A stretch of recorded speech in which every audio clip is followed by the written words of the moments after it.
السلام عليكم ورحمة الله وبركاته. وأنا دكتور شافعي شريف محمد. طبعا ما أنت لايف أيام صوغلني حاول تلقلني سيدا كم وقت وعوانك علم بارستا مهمة دي أولا دالك iyo sida caalamka kale aad marka aan ka hadlayno siday uga faa'iideystaan cilmi baarista ama researchka adduunyada waxa lagu kala hormaray waa research ama waa cilmi baaris wadamo badan oo caalamka ah haba u koraadeen ha u horeeyaan wadamada oo reer galbeedka ama Europe iyo America wadamada Asia sida Japan kulligood waxay ku caan baxeen cilmi baarista waxayna horumar ku gaareen cilmi baarisada ay sameeyaan marka Soomaaliya marka la joogo dabcan cilmi baarista idin waa muhiim maxaa yeelay researchka wuxuu ka caawin karaa dalka iyo dadka in ay gaaro horumar dhinaca waxbarashada caafimaadka dhaqaalaha haddii marka aan research la sameynin dabcan wadanka ma horumari doono horumarna macnaha in la gaaro way adkaanaysaa taas ayaa u sababa marka wadamada reer galbeedka hadda example waxaan tusaale usoo qaadan karnaa Japan oo wadamada horu maray ah inkastoo reer galbeed uusan ahayn Japan markii uu dagaalkii labaad ee adduunka loogu guuleystay wuxuu ogaaday inuusan hub iyo dagaal wax ku qaadi karin laakiin wuxuu u jihaystay dhinaca aqoonta iyo cilmiga iyo tayada waxa uu soo saara iyo waxqabadkiisa taas ayaana keentay marka inuu maanta caalamka uu hogaamiyo marka aad fiiriso wadamada veto powerka ah sida Mareykanka Ruushka Faransiiska Chinaha marka ay joogaan caalamka siyaasadda waxay inoo sheegaan in ay iska soo horjeedaan waxba aysan isla qabanin laakiin marka ay timaado dhinaca researchka way isla sameeyaan research oo caalamka way macnaha waxay isla aadaan maxaa lahaa satellite-ka ama marka wax la sameynayo way isla sameeyaan laakiin marka ay ayaga ay siyaasadda joogaan waxay inoo sheegaan inay isneceb yihiin marka waxaa dareemaya researchka muhiimadda uu leeyahay wadamada veto power kale waxay ku midoobeen inay research sameeyaan waxay ku midoobeen inay isu raacaan maxaa la space-ka sidoo kale tusaale kale waxaa idin siinaa shirkadaha caalamka hadda ugu waaweyn sida Samsung iyo iPhone research way isla sameeyaan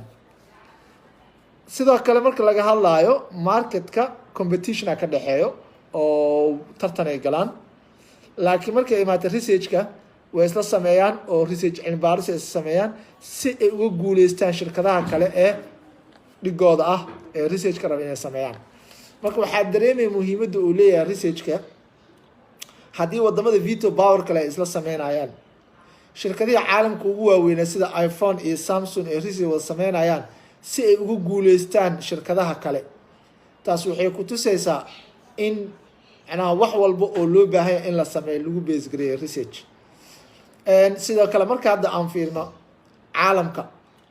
wadanka ugu badan ee research ka sameeya ama lacagta ugu badan ku bixiyo waa America taas waxay keentay marka America caalamka inay hogaamiso waxaan akhrisanayaa daraasad ka hadlayso cilmi baarisada caalamul islaami laga sameeyo marka la barbardhigo cilmi baarisada ay sameeyaan reer galbeedka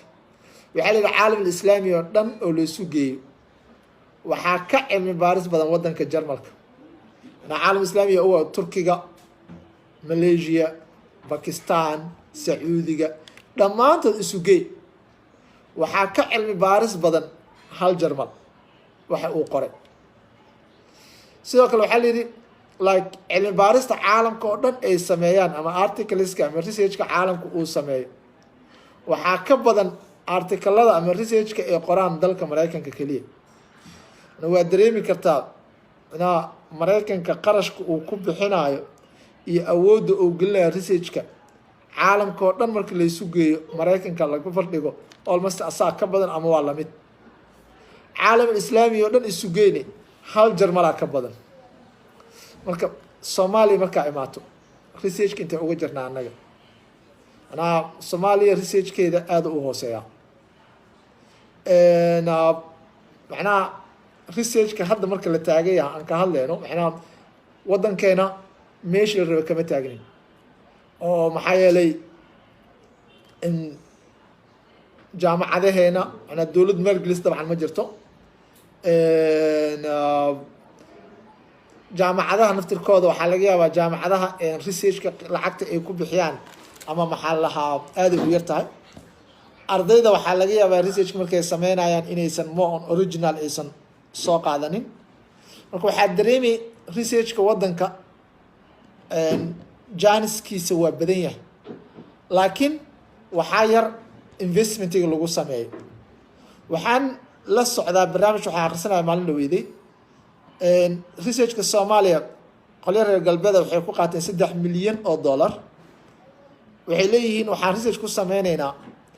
dumarka Soomaalida siyaasadda qayb ma ka naqan karaan intaasi waxay ku qaateen $3 milyan qolyo kale oo Kenyana waxay research ku qaateen nearly $500,000 ah in macnaha ay Soomaalida ay barayaan research methodology oo aysan jirin Soomaali research qori karta ama taqaano ana taas waxay dareemay caalamka wuxuu naga aaminsan yahay inaan annaga aanan researchkeena oo aad u hooseeyo inaanan haysanin maxaa la dad aqoon-yahane in jaamacadii dalka ay dagaaladii wixii ka soo baxay aysan research diyaar u ahayn dabcan dawladihii wadanka isaga kala dambeeyay Janis Mason researchka marka inahaasoo dhan waxayna tusaysaa marka fursadana way jiraan oo $3 million in lagu qaato maanta research Soomaaliya laga sameynayo marka aad fiiriso hay-adaha waxaa arkay per day qof ku qaadanayo $2,000-3,000 dhaa research aan sameynaa marka inahaasoo dhan marka waxayna tusaysaa in researchka dalka fursadaha ay banaan yihiin laakiin dadkii buuxin lahaa ay yar yihiin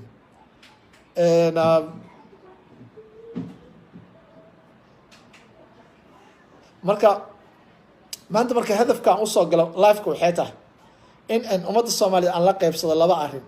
waa midda koowaad caalamka researchka ahmiyadda uu siiyo annaga maxaan siinaa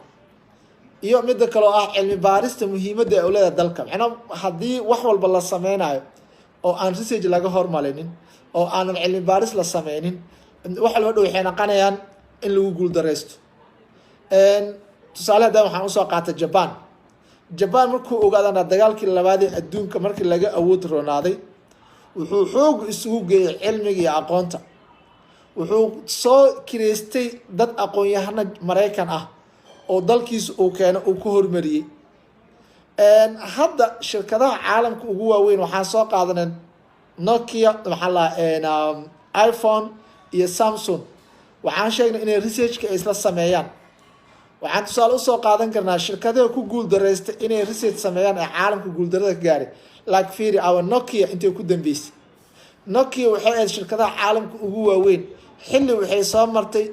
Nokia ay hogaaminayso telecommunicationka caalamka laakiin waxay ku guuldareystay inay research sameyso oo ay gaarto shirkadaha kale ee caalamka waxa ay sameynayaan ay sii ogaato caalamka meesha uu u socdo mar allaala marka aad ku guuldareystay inay research sameyso waxaa ogaanay waa markii kuugu dambeysay ama competitorka caalamka kugula jiro aad ku guuldareysanayso marka taas waa dhinaca ganacsiga